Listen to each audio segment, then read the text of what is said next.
I think you get the idea. But the story here is an American story of a man who has taken what his parents taught him, as many of us take what our parents teach us, and put his God-given talents to use. So, I won't rail against big tech tonight, at least not in his presence. Oh, you should. Here you are. Thank you. I appreciate that. Thank you, man. You should rail against it. Love that. Thank you, guys. Thank you. Well, I love that introduction, except you should rail against big tech. I tell you, big tech actually just last week, I don't know if you guys knew this or not, just last week, I was censored by Microsoft-owned LinkedIn for saying that fossil fuels are a requirement for human prosperity. Think about that. Where we are in the election interference season, it's already begun when technology companies are determining what we can and cannot say. And one of the reasons I love this state, I love the granite state, the free state, the live free or die state, is that you will not be afraid, you will not be shut down. When I come and talk to you guys, you know what? We get harder questions in our events than we do from the media. I love that about you guys. And so tonight, we're on this beautiful boat cruise. That's great. Give yourselves a round of applause for being the state that actually supports free speech in America. I love that about you. So we're going to have a real conversation tonight. One of the things I'm actually doing tonight is I'm going to announce how we're going to end the war in Ukraine without giving them another dime. That's coming up in a little bit. But before I do, I want to talk to you about what the heck is actually going on in our country. You got to think about it.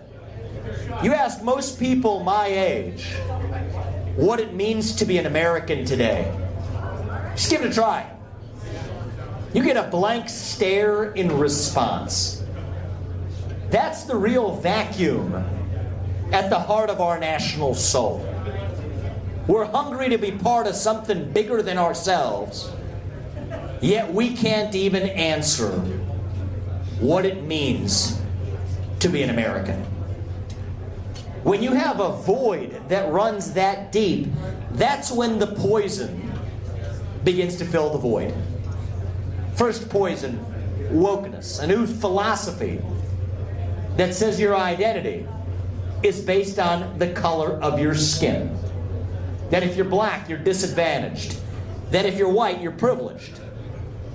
No matter your economic background or your upbringing, your race governs who you are and what you can achieve in life.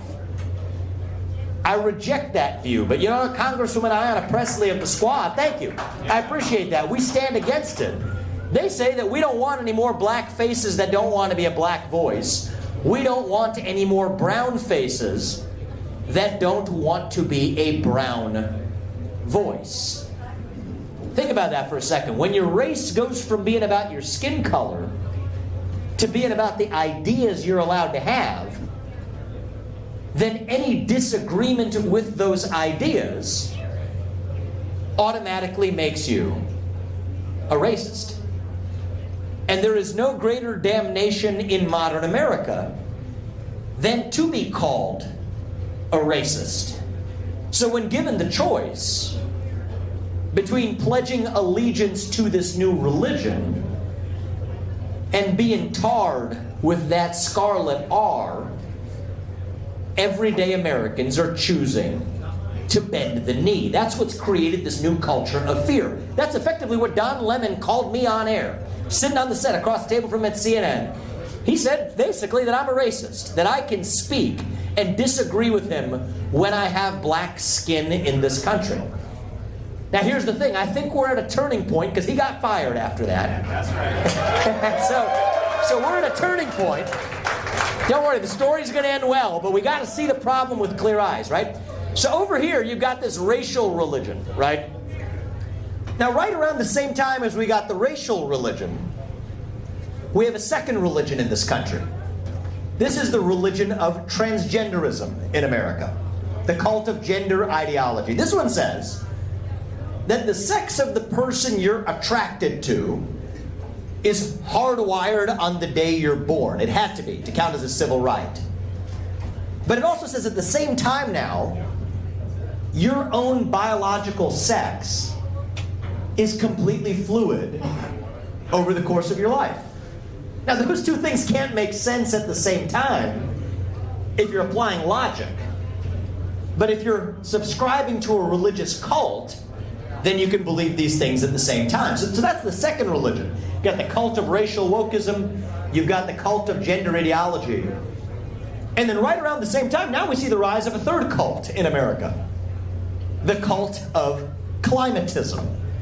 Now, this is a new cult that says we have to stop carbon emissions at all costs here in the United States, even though we turn a blind eye to shifting those same carbon emissions to places like China on the other side of the world.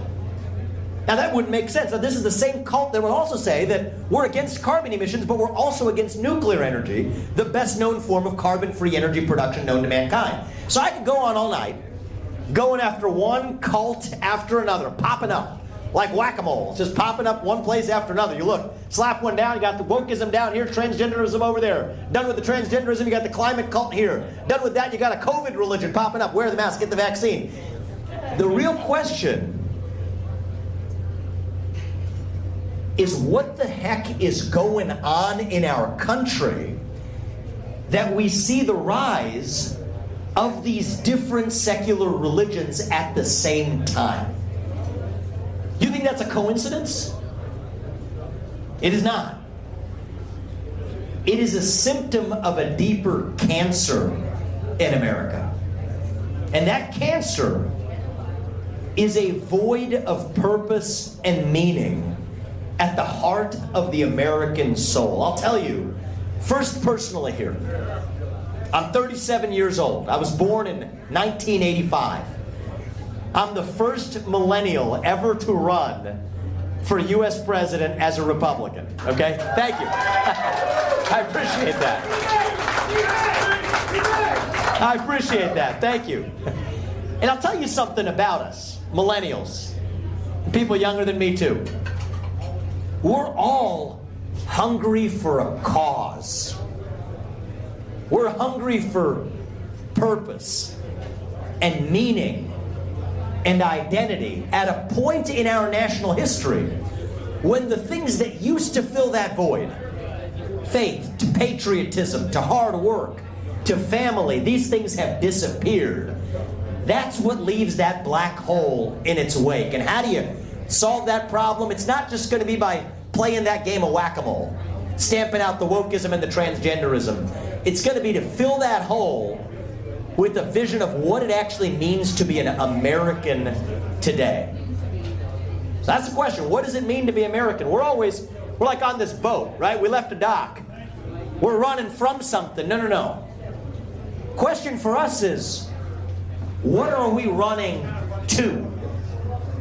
That's where we're going to have to go. What it means to be an American to me, it means you believe in ideals like merit and the pursuit of excellence, that you get ahead in this country, not on the color of your skin, but on the content of your character and your contributions. Thank you. That is what it means to be an American. And by the way, that's why I'm going to put an end to race-based affirmative action in America. We're done with it. It's a cancer on our national soul. Means you believe in the rule of law, right? That if you're going to, first act of entering this country is going to break the law, I'm sorry. That means you cannot enter the country. That is what it means to be an American, which is why we will use our military to secure our own southern border instead of somebody else's border halfway around the world. That's what it means to be American. It means you believe in this radical dream that our founding fathers had 250 years ago, a dream that each of us has as a citizen, that the people who we elect to run the government, many of you on this boat cruise right now, the people we elect to run the government ought to be the ones who actually run the government, not this bureaucracy that actually runs the show today. See, that's what it means to be American. Now, if we revive these ideals, if we remember who we are, then we can actually stand up with a spine to the actual threats we face on the global stage. And the top of that list is Communist China. Right? That is the real threat, not the one we face in Ukraine, because that is a non-existent threat to the United States. The real threat we face is from Communist China. So what I'm going to share with you all tonight is how we're going to end that war in Ukraine without spending another dime and shift our focus to actually declaring independence from our real enemy. Anybody here know what is, thank you, I appreciate that. What is the number one threat that we face today? A treaty between two countries. Tell me who they are. I love this audience. I love New Hampshire. It is the alliance between Russia and China that is the number one threat we have ever faced since World War II. That is the biggest threat this country has faced.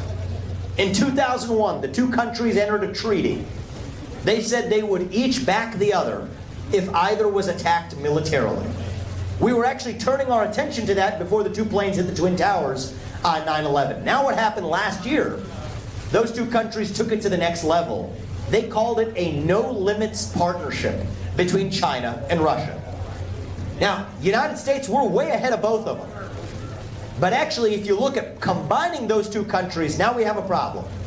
Geographic landmass, supersonic missiles, hypersonic missiles, super EMP weapons, economy. Now we're getting serious. So what I think we have an opportunity to do is not just end the Ukraine war. And believe me, I have long been in the camp before it was popular of saying that I would not spend another dime of American money on a war that does not affect our interests. I appreciate that. Not another dime. And I will not apologize for that. But we can actually go even further, and I'm laying out for you what I'm going to be talking about for the next week. We're doing it first here tonight. Laying out how we actually advance our top goal. Here's the deal that I'm going to do with Vladimir Putin. Now, those are words that the media does not want to hear. But I'm going to say it again. Here's the deal that we can do with Putin is that we will stop providing aid to Ukraine. We will freeze the current lines of control. That means he gets the Donbass region. It means he gets the Crimea. And we will make a permanent commitment to tell Ukraine that you will not be admitted to NATO, not now, not ever. Those are big concessions to Russia. But we have a big ask in return. That you will exit your treaty with China. It's like what Nixon did to Mao in 1972. That's what we have a chance to do now, except Putin is the new Mao. We turn the world order then upside down, where China now can't go for Taiwan because Russia doesn't have their back anymore. That's what it means to actually think about what advances American interests. Right now, you'll hear them tell you, keep sending weapons to Ukraine. Why? We agreed in 1994 that we would respect Ukraine's sovereignty. Well, guess what? We have more than fulfilled that obligation. $200 billion in aid. That's 20 times, that's actually close to 40 times Ukraine's own annual military budget. I'm sorry, we've fulfilled our obligations. Now the question is, how do we actually advance American interests? And you drive, thank you, you drive that wedge between Russia and China, now we've actually accomplished something. And this is where I want us to go. What are we running to as a movement? How do we actually advance the interests of this country? You do that, then you can declare, we can declare independence from China. Then we have the standing to tell China that we're going to hold you accountable for unleashing hell on the world with the COVID-19 pandemic, using every financial lever we have available. That if you're affiliated with the CCP, you will not buy land in this country. You will not donate to universities in this country. We're declaring independence from you. We're done with it. In fact, I would go even further. I would say that we will ban most U.S. businesses from doing business in China until the CCP either falls or reforms its behaviors. That's what it means to actually declare independence and stand up with a spine. But thank you, I appreciate that. But here's the truth. Xi Jinping, I'll tell you, I've been an exchange student in China. I've actually done business in China. My first company, I made the mistake of opening a branch in China. When I started my second business, Strive, I said, hell no, we are not opening a branch in China because I do not want the boot of the CCP on my neck as I'm serving American clients. But what I'm telling you, this isn't made up. Okay, what China sees, what Xi Jinping thinks, here's what he's telling us. You can't declare independence from me because you are addicted to me. You're addicted to the fentanyl that I'm pumping across your southern border and now your northern border too. You're addicted to fentanyl.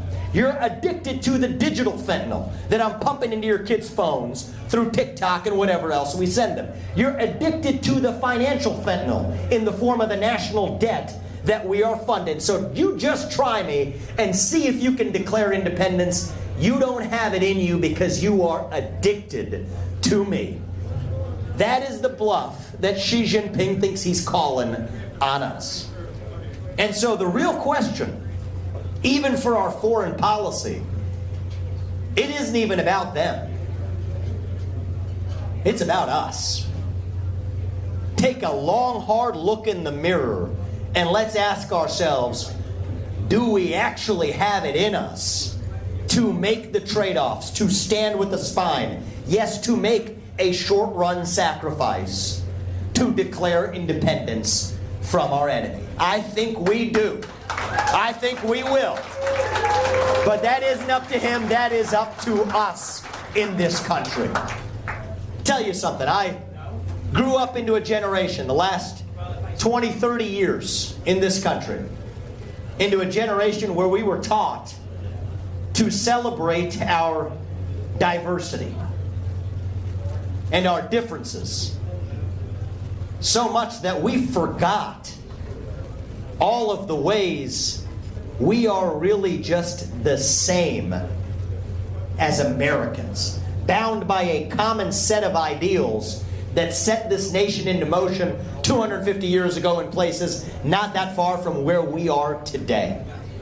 Now the other side, I'll tell you, they'll tell you that America's imperfect, that we have never lived up to those ideals.